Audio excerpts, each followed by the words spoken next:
First at 11, another KOMO weather warn day. A second atmospheric river dumping heavy rain across western Washington.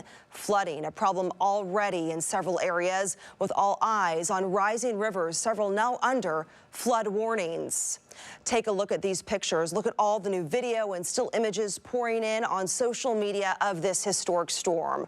Our crews are constantly sending updates from the field. We're watching all the new alerts, river gauge information, and so much more. We want to see your video and pictures too. You can send those in now by going to KOMOnews.com in the Chime In section. We do have team coverage this morning. KOMO's Theron's on tracking the rain and river levels from the Weather Center. Natalie Fahmy live in Snohomish County, where they're keeping a very close eye on rising rivers. But we do begin with KOMO's Tyra Majors out on the wet roads in the KOMO traffic tracker this morning.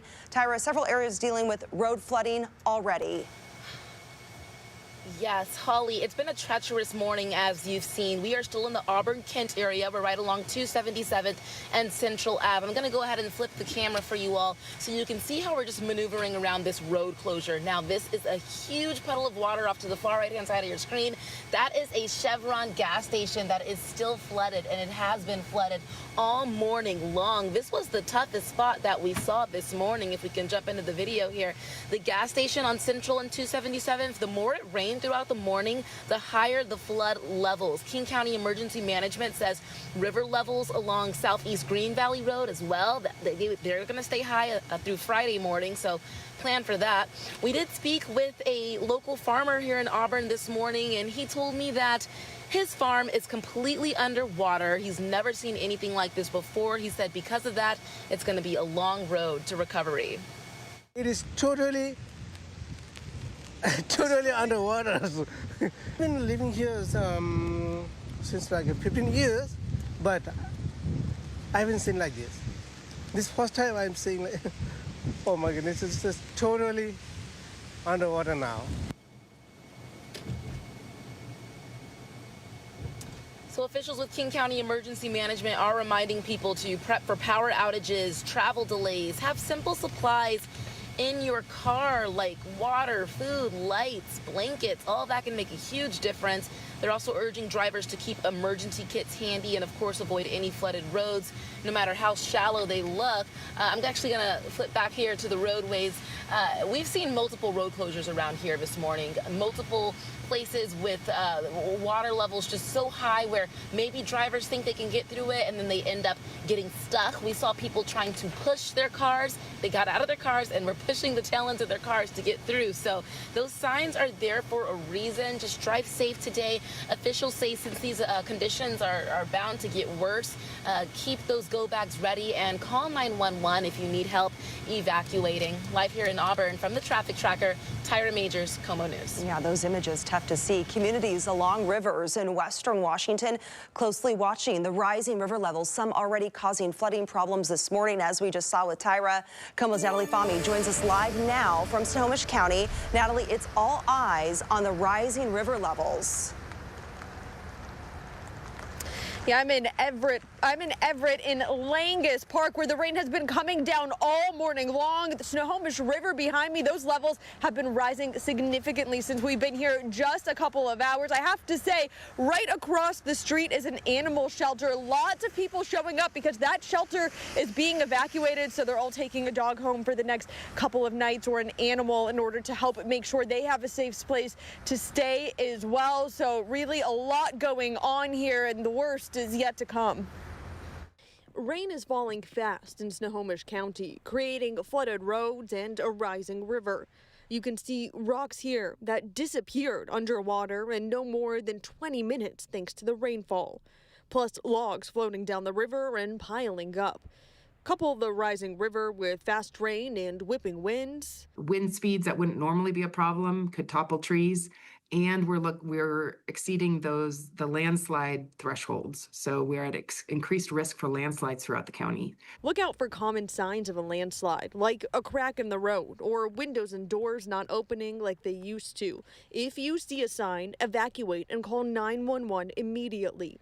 Snohomish County Emergency Management Director Lucia Smith says they're gathering all departments together to keep things under control best they can. And we need the public's help to ensure that the community is also taking the steps that they can to minimize their exposure to the hazard. And that means doing things like clearing storm drains to prevent urban flooding as much as possible and avoiding flooded roads, whether there's a road closed sign or not. The most common cause of death during a flooding event is people who try to drive through water on roads, and we have had to do a number of car rescues.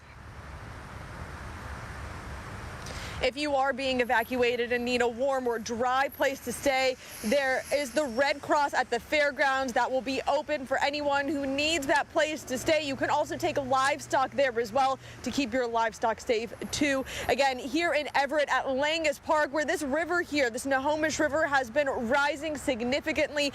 Puddling on the road has begun as well. Live in Everett, I'm Natalie Fahmy, KOMO News. Natalie, thank you. Check out this new video this morning from Snoqualmie Falls. Just take a look at this, the huge volume of water coming down. According to the National Weather Service, the falls expected to reach a depth of 19 feet late tonight. If that happens, it would be the deepest since 1986. That water will move down, adding to the rising river levels. The Skagit River projected to reach a record flood stage by Friday. The Skagit County Sheriff's Office warning folks living in Concrete and Mount Vernon to get ready for possible evacuations. It says the river at Concrete is expected to peak at more than 47 feet by tomorrow. Deputies also add river levels in Mount Vernon are expected to top nearly 37 feet by Friday morning. They say the high water will cover many low-lying roads. KOMO's Theron Zahn in the Weather Center right now, tracking the heavy rain and those rising river levels around western Washington. Theron, what are we expecting as we head into this afternoon? Increasing rain is certainly in the Cascades. We've seen heavy rain falling already, but even more so during the overnight hours. And then by the time we get to tomorrow morning, rivers that are already at flood stage or above are going to swell their banks even more so. So we're not done yet. The worst is basically yet to come. Looking here at the Doppler radar, this is the recipe for flooding.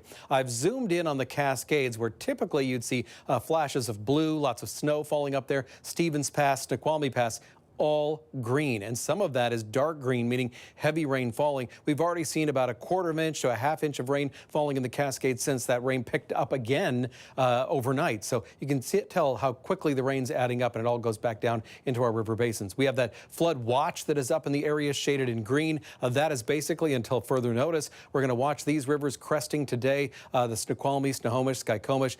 Then tomorrow, the Puyallup, Carbon, Grays, Nisqually, and Cowlitz. On Friday, the Skagit River. Now, some of these rivers, catastrophic flooding. Pay close attention to, again, not only the Snoqualmie, but the White River also on a list of rivers flooding right now. So even if your river near you isn't here listed, just know that it's likely flooding, because almost every river in western Washington is beyond its banks today, at least by the end of the day, and then certainly during the day tomorrow. Wind speeds right now, that's the other element to this story. We're picking those up, 22 miles an hour in Bremerton, 16 in Seattle, but gusts above that. And with waterlogged ground, that means we could have an easier time for trees coming down, and certainly some landslides as well. So the wind advisory up in the area shaded in tan until 10 o'clock tonight. Coming up in your extended KOMO forecast, we've got to let you know how long it's going to take to dry out and when these rivers might go back within their banks. Yeah, we want to know that. Theron, thanks.